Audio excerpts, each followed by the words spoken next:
What's up everyone? Welcome back to another Tidal Gardens Coral Spotlight. If you're new to this channel, Tidal Gardens is a coral farm located in Copley, Ohio, and here we talk about all things coral reef related. This video is all about Leptoseris. The common name for Leptoseris is wrinkle coral, but just about everyone in the hobby refers to this coral by its scientific name rather than its common name. Leptoseris are a relative newcomer in the reef aquarium market. When they first arrived, there were only a few color variants that were introduced, and at that time, Leptoseris were very expensive. Because Leptoseris are one of the fastest corals you're going to find, stores and hobbyists propagated them extensively, thus leading to more affordable prices. The first Leptoseris introduced had some variant of orange coloration. Some were solid orange, while others had an orange body with highlights around the mouths. Over the past several years, more color morphs made their way into the marketplace. Our favorites here are a bright yellow variant known as a 24K Leptoseris and a pink flamingo variant. It will be interesting to see if there's more color morphs that are going to turn up in the future. One attractive aspect of their appearance is their fluorescence. Not every coral is loaded with fluorescent proteins, so they may have a pleasant color under daylight, but they don't really glow under actinic lighting. Leptoseris, however, have some of the most intense fluorescence, which is wonderful, considering that some of the colors are fairly uncommon to find fluorescence in, such as the yellows, the oranges, and the reds. Leptoseris often have a subtle pinstripe pattern that gives them an almost metallic appearance when viewed from afar. When they grow out, the coral encrusts over the surface of the rock and can make for a bright and beautiful landscape. Now that we've covered some background on the coral, let's talk a little bit more specifically about the care requirements for Leptoseris, starting with lighting. We've kept Leptoseris in different lighting intensities here at Tidal Gardens. The best results as far as growth and coloration were achieved under a moderate lighting intensity right around 75 to 125 par. Leptoseris are fairly adaptable to different lighting, so dialing in an exact light is not something that I would spend a lot of time doing. But long-term lighting that's too dim might dull their color, and lighting that's too bright risks burning the coral out and causing bleaching. If you start to see the coral turn a lighter color and bleach out, the most likely culprit is inappropriately high lighting intensity. However, there are other causes that we can discuss a little bit later. When in doubt, favor lower lighting intensities until it's really clear that the coral is demanding more. The lowest lighting we've grown this coral in was around 40 par. It grows fine in these conditions, but the appearance isn't as dazzling as colonies that are grown in higher light. As far as lighting spectrum, my favorite blend is roughly a 12,000 Kelvin light. So if you can imagine a blend of ATI Blue Plus and Coral Plus T5 bulbs, that's really what I'm shooting for. That's my go-to favorite, but Leptoseris' amazing fluorescence is one of the major selling points, so I like to give it plenty of time under just actinic lighting for viewing purposes. Let's move on to water flow. Leptoseris appreciate low to medium flow, but preferably with some randomness to it. There are two things that I'm looking for to accomplish with flow for this coral. The first is to give it enough flow to keep it clean. Although Leptoseris is an encrusting coral, they can develop irregular folds and bowl-like shapes that can trap detritus if not given enough water movement. Detritus buildup will cause the coral to die back where it collects, which is both unsightly as well as obviously harmful for the coral. Providing elevated flow levels prevents this accumulation. There is such a thing as too much flow for this coral. If you have a powerhead blowing right at Leptoseris from short range, it may kill off some of the tissue right at that point of contact. You will have to find that happy medium. What I look for is just a little bit of inflation and extension. That might sound a little strange talking about that in the context of a small polyp encrusting coral, but a healthy and happy Leptoseris can swell slightly, especially towards the edges of the colony. It's a very subtle thing that I look for, and the opposite appearance is a warning sign that something is wrong. I don't like to see Leptoseris drawn in really tight against its skeleton. Getting back to the topic of flow, remember to pay attention to maintaining consistency as time goes on. Unfortunately, consistency is a moving target. There's two things over time that dramatically affect the performance of your water flow systems. The first is the growth of the colony itself. Successfully growing corals comes with the downside that the corals will cut down the flow significantly. As colonies get larger and larger, it's important as hobbyists to pay close attention to the changing flow demands and consider adding more flow or pruning back colonies to allow more space for water flow. Secondly, other organisms such as algae, sponges, and other sessile invertebrates such as remitted snails love to grow in and around aquarium pumps and plumbing. For this reason, I recommend taking apart pumps and power heads regularly for servicing. Believe it or not, it does not take very much growth or blockage to greatly limit water flow output. Anyone that's found a baby snail in their pump's impeller can attest that it doesn't really take much to derail your water flow situation. Providing periodic low flow also has a beneficial aspect for this coral for the purposes of feeding. Spot feeding Leptoseris is not something that a lot of hobbyists do, but I'm all for it if people want to be proactive. Now, Leptoseris are not a particularly aggressive feeder, and if the colony only receives strong flow, it's not going to get a good opportunity to capture food. What to feed Leptoseris is a good question. So this coral does not put on a dramatic feeding display like some of the other larger polyp stony corals. To see any kind of feeding behavior, you practically need a macro lens and run a time lapse. When corals like Leptoseris take a long time to ingest food, it makes it more likely for other tank inhabitants to come and steal that food away. If you're running into that issue, you can either put some kind of protective enclosure around it, or in my case, do nothing and don't really worry about it too much. Like I said, Leptoseris probably don't need to be fed, but this is for that fringe contingent of people that really like to spot feed everything in their tank. Despite not being the most aggressive feeders in the world, there are great sources of food that I think would work well for broadcast feeding. These three things are amino acids, small zooplankton, and simply having fish present as a nitrogen source for these corals. Starting with amino acids, they're simple organic compounds that play a major role in building proteins as well as other biological functions at the cellular level. There are over 20 different types of amino acids, but in most animals, there's only 9 or so that their bodies cannot synthesize and must be taken in by feeding. Corals regularly take in available amino acids from the water column, so it's easy to provide them with an adequate source just by broadcast feeding an amino acid solution.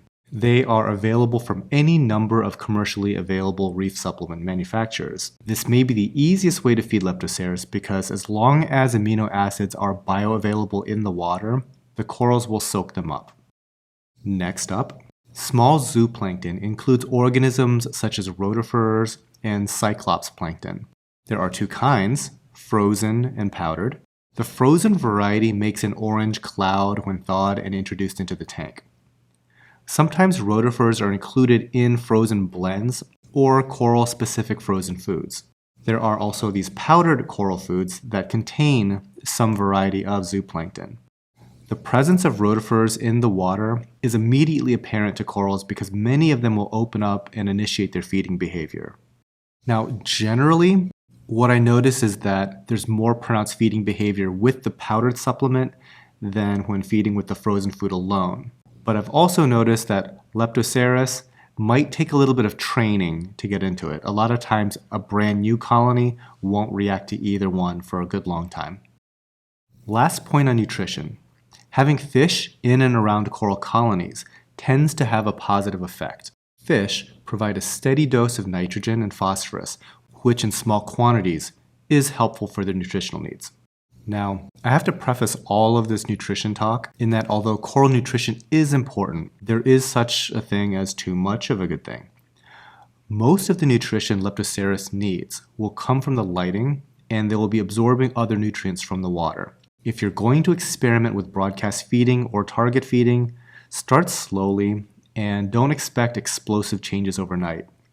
Having some phosphate and nitrate in the water is beneficial, but overfeeding can cause these parameters to rise to dangerous levels, and that can be hard to remedy. That's a nice segue into the topic of chemistry. Phosphate and nitrate are great measurements of water cleanliness. However, corals do need to have some present for their nutrition because those are compounds that they cannot get from photosynthesis alone. If nitrate levels get too high, corals may react negatively by taking on a more drab coloration or, in the worst cases, suddenly dying back. If phosphate levels are too high, it may feed an unwanted algae bloom. There can be trouble as well if these two parameters are too low. Oftentimes, I see Leptoseris struggle in systems that go too hard on carbon dosing or GFO. The corals first take on a shrunken, emaciated look and then just start dying off. For Leptoseris specifically, I would rather see nitrate and phosphate levels on the high side than barely detectable, because we've kept them in systems with very high nitrate and very high phosphate with no difficulties. So what do I mean by very high? They are sometimes in tanks that are 50 parts per million nitrate and 2.5 parts per million phosphate. Obviously, those figures are super high and not the ideal, but it's just to give you an idea of how tolerant Leptoseris are to high nutrients. Because Leptoseris are stony corals, and fast-growing stony corals at that, there are three major chemical parameters that are needed to power that skeletal growth. These parameters are calcium, alkalinity, and magnesium. Starting first with calcium. Calcium is one of those major ions in salt water. In the ocean, its levels hover around about 425 parts per million. As coral grows, calcium is absorbed from the water and used to form its calcium carbonate skeleton. Alkalinity, on the other hand, is not any particular ion, but rather a general figure of carbonate availability in the water. Technically, it's the amount of acid required to lower the pH of salt water to the point that bicarbonate turns back into carbonic acid. If you have more alkalinity present, it soaks up more acid. Less alkalinity, and you have less buffering capacity, making the tank more susceptible to chemical changes. In practice, alkalinity tends to be the parameter that fluctuates the most. So if you can't manage to test all three, calcium, alkalinity, and magnesium, and had to choose just one test to perform, test for alkalinity. In the wild, the alkalinity of the water is around 8 to 9 DKH, although some aquarists like to overload this parameter a little and keep their tanks around 10 or 11 DKH. There is some belief that having elevated calcium and alkalinity in the water contributes to faster stony coral growth. Raising both calcium and alkalinity simultaneously can be tricky because of how they interact. Calcium ions and carbonate want to react with one another. Addition of a calcium supplement often comes with a corresponding fall in alkalinity levels and vice versa. Now, if you're experiencing this in your systems, it's normal, but you don't want to have wild swings. Those are not normal. If you're experiencing wild swings of calcium and alkalinity every time you use an additive, you may want to look at your magnesium levels. It may seem counterintuitive that the solution to calcium and alkalinity imbalances is to elevate magnesium, but the three ions interact regularly. So why magnesium? Magnesium behaves chemically similar to calcium. It can bind up carbonate ions, thus increasing the overall bioavailability of alkalinity compounds in the water. If you're tweaking calcium and alkalinity and getting strange results, you may want to make sure that it's not your magnesium level that's in fact low. In the ocean, magnesium sits at around 1350 parts per million. That should give you a little bit of background on the chemical parameters to keep an eye on. Remember though that the growth rate of Leptoseris may make chemical stability more difficult to pin down, especially with large colonies. In general, fast-growing SPS soak up these three ions, calcium, alkalinity, magnesium, as well as trace elements, at a much faster rate. At first, regular water changes may be sufficient to keep up with the chemistry demands of the corals, but as the biomass increases, you may have to work in supplementation such as kalkwasser, calcium reactors, two-part dosing, or in some cases, some combination of all three. Let's take a quick moment to talk about aggression. Leptoseris have to be given plenty of space because not only are they fast-growing and can encroach on other corals, they send out sweeper tentacles. Now, I wouldn't overreact too much because they are not the hyper-aggressive variety like Galaxia that can extend out a foot or anything like that, but they have these little sweepers that extend out about an inch. Again, not a huge concern, but they're surprisingly aggressive for an encrusting SPS coral, let's just say. Okay, that just about does it for Leptoseris. So what kind of tank is Leptoseris best suited for? I see this coral being used as a ground cover in SPS-dominated tanks, as well as mixed reefs with other stony corals. Again, it is a very fast-growing coral and can quickly cover rock, basically acting as a much more exotic replacement for coralline algae. Alternatively, it can be used to cover custom-made substrates, whether that be interesting rockscapes to give it that branching look, or sculptures even, if the hobbyist is looking to add some kind of novelty to their tank. One interesting design choice that I was talking about with a customer the other day, he wanted to make a coral tree-themed tank, where the rockwork had these thick central trunks that would then extend out into Tonga branch and create a canopy. And he was going to put all kinds of branching SPS onto that canopy section. Now, the Leptoseris could make an interesting coral cover for the trunk part because it's fairly good in low light and there's enough color variations to provide either a muted color as to not distract from the limbs and leaves of the tree, or you could go the complete opposite direction and use a bright yellow Leptoseris to make the trunk look like it's made of gold. You could even go with a mix of the different Leptoseris colors to make that painted tree look. If you don't know what I'm talking about, search Google Images for painted tree. It's really cool stuff. Anyway, that does it from here. Hopefully this video is helpful for those looking to try them for the first time. If you'd like more information or perhaps purchase Leptoseris for your home aquarium, I invite you to visit tidalgardens.com and see what we have in stock. We are always on the lookout for new and interesting color morphs of this coral to add to our collection. Until next time, happy reefing.